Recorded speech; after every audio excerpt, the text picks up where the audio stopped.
صبح امروز سنه 11 نوامبر در تالار دانشکده اقتصاد و سودای دانشگاه دولتی تجارتی تاجیکستان کنفرانس جمهوریوی علمی عملی برگزار گردید. آن به مناسبت روز پرزیدنت جمهوری تاجیکستان و 30 سالگی اجلاسی 16 شورای عالی بخشیده شد. در کار کنفرانس مهمانان از پایتخت کشور، استادان و عالمان دانشگاه‌های عالی و نمایندگان اکادمی ملی علم‌های جمهوری تاجیکستان، اینچنین نماینده از مقامات اجرایی حکومتی دولتی ولایتی سوخت، استادان چند از دانشگاه‌های عالی ولایت و دانشجویان دانشکده اقتصاد و سودای دانشگاه دولتی تجارتی تاجیکستان اشتراک نموده از سهم پرزیدنت کشور محترم امامعلی رحمان در رشد و تحکیم دولتداری و اینچنین تاریخ برگزاری اجلاسی تقدیرساز یادآور شدند.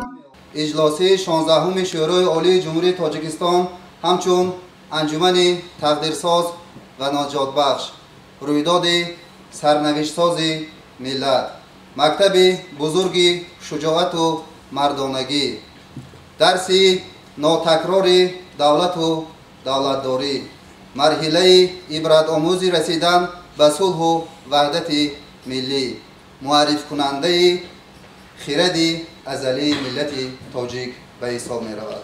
ما باید امروز از چنین اجلاسی تقدیرساز سرفراز و سربلند و افتخارمند باشیم. امامعلی رحمان احیای خودشناسی و اعمار دولتداری این موضوع کنفرانس جمهوریوی بود. اشتراکداران هنگام سخنرانی بیشتر از تاریخ برگزاری اجلاسی تقدیرساز و به سر دولت آمدن امامعلی رحمان و کارنمایی‌های پرزیدنت کشور در پایداری صلح سخن کردند.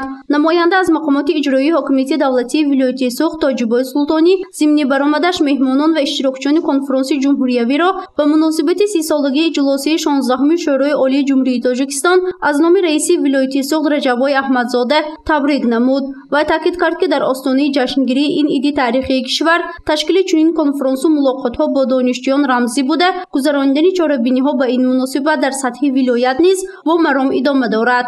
هدف از برگزاری چنین چاره‌بینی‌ها بار دیگر روی آوردن و سبق تاریخ اصیل و انسانیت هر قدر که پیش می‌رود وقتی به گذشته نگاه می‌کند الان برای فعالیت من بعد و آینده خود، برای پیشبرد جامعه، برای باز هم بهتر نمودن سطح زندگی خود البته به تاریخ روی می‌آورد. از این لحاظ می‌گویند که تاریخ بهترین آموزگار است. در مورد اجلاسی 16 شورای عالی جمهوری تاجیکستان کتاب و مقاله‌های زیادی نوشته شده‌اند.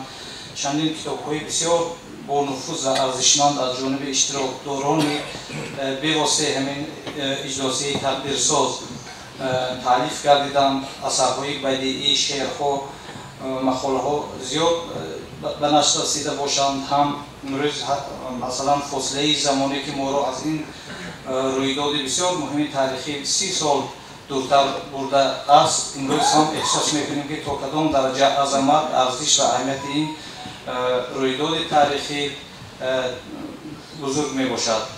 بعد پاش خوردن دولتی اتحادیه شوروی تاجیکستان را جنگ شهروندی فرا گرفت. یکی از اولین هدفی که راهبری دولت پیش گرفتن این خاتمه بخشیدن به جنگ شهروندی در کشور بود. این است که برای فضای آرام و آسوده ساختن جان خود را دریغ نداشته به مردم شریف تاجیکستان صلح را تامین کردند. به کشورهای همسایه رفته با گروه مخالفین گفت و شنید را انجام دادند تا رضایت ملی برقرار شود.